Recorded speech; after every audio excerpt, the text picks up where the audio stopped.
পাতা মাছ হলুদ গুঁড়ো, লঙ্কার গুঁড়ো, লবণ দিয়ে মেখে নেব। তেল দিয়েছি কড়াইতে, মাছ দিয়ে দেব।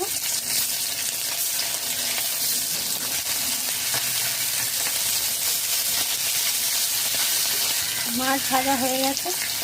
কড়াইতে তেল রয়েছে, দুটি কাঁচা লঙ্কা দিয়ে দেব, পেঁয়াজ বাটা, আদা বাটা,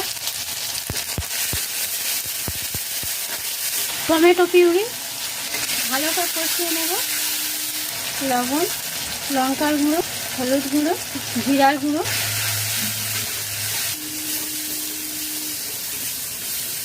মিষ্টি, ধনে পাতা কুচি,